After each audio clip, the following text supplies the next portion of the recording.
চার উপরে চলে, একটা ফ্যামিলি চলে চার উপরে, একটা ফ্যামিলি চলে আলু বিক্রি করে, একটা ফ্যামিলি চলে মাত্র এই সিম বিক্রি করে, মাত্র এই ফ্যামিলিটা চলে, এই রিক্সাটা চালায় ফ্যামিলিটা চলে।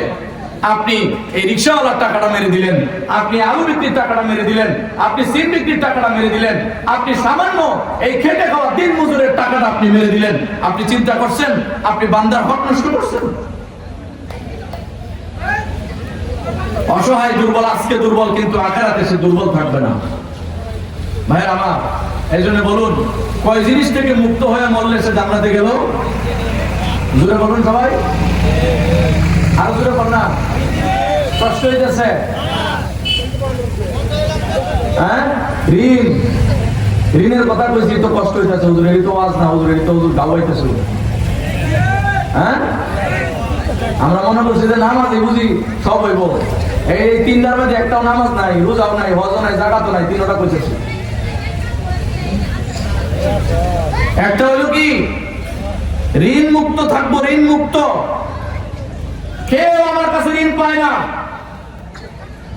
ঋণ দুই প্রকার, একটা হলো টাকার ঋণ, আরেকটা হলো ব্যবহারিক ঋণ। বলেন ঋণ কয় প্রকার? জোরে কোন কয় প্রকার? সবাই কন্যা করে তো ওয়াজ আগে না দিলে ওয়াজ হইব? আপনি আগে দিলেন তো একজনের কথা বলে কথা জমে। ঋণ কয় প্রকার? দুই প্রকার। এক প্রকার ঋণ হলো টাকা। টাকা যে সমস্ত বস্তু দেখা যায়, এই যে একটা জিনিস আপনি বলেন যে আমার দেন, আমি দিলাম, এটা দেখা যায়। আমার পাঞ্জাবি নিলেন, রুমাল নিলেন, আপনি আমার কাছ থেকে টাকা নিলেন, আমার কাছ থেকে কুদাল নিলেন, আমার কাছ থেকে খন্তি নিলেন, এগুলো দেখা যায়। টাকা বা সম্পদ, হ্যাঁ, এগুলো এক প্রকার ঋণ। আর এক প্রকার ঋণ হলো ব্যবহারিক ঋণ। আর এক প্রকার ঋণ কি? ব্যবহারিক ঋণের জন্য মানুষ আটকে যাবে। ব্যবহারিক ঋণ, আমার ক্ষমতা আছে, আপনার আমি গালি দিলাম,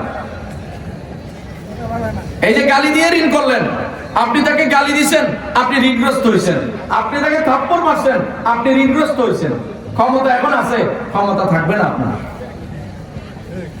শরীরে শক্তি আছে, শক্তি থাকবে না। ফুট আপনার 60টা আছে, কিন্তু মৃত্যুর পরে আপনার 7 ফুট থাকবে না। আপনি মৃত্যুর পরে একাই কবরে থাকবেন।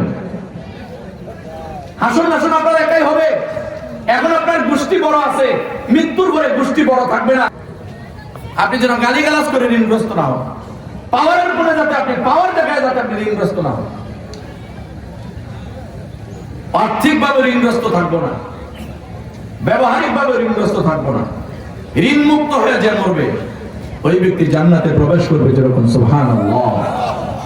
যার যত ঋণ আছে সব আদায় করে দিব, প্রয়োজনে না খেয়ে থাকবো। ঋণ করে গুস্ত পোলাও খাওয়া আর ঋণ না করে বাতাস খায়া পানি খায়া থাকা উত্তম।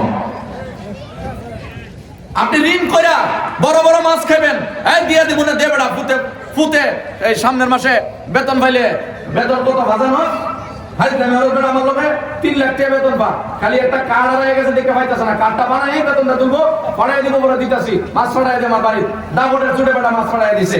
পরের দিন খবর আইছে পুতের কার্ড তো পাইছে না, বরং জেল বন্ধ হয়ে যাচ্ছে তার দরিয়া।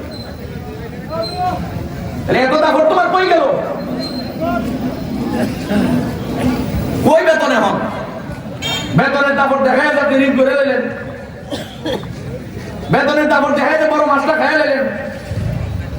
আপনার চেয়ে ওই গরিব মানুষ উত্তম, যেই গরিব মানুষ মরিচের ভর্তা দিয়া, শুকনা মরিচ, লবণ ছাড়া, তেল ছাড়া, শুকনা মরিচ দিয়া তার বিবি সন্তান নিয়ে খাবার খায়। ওই ব্যক্তি আপনার চেয়ে উত্তম। আপনি বাজারের সবচেয়ে বড় মাছটা খায়ও আপনি জাহান্নামী, আর ওই ব্যক্তি শুকনা মরিচ, তেল মরিচ ছাড়া খাইছে, তেল ছাড়া, লবণ ছাড়া খায়, ওই ব্যক্তি জান্নাতি।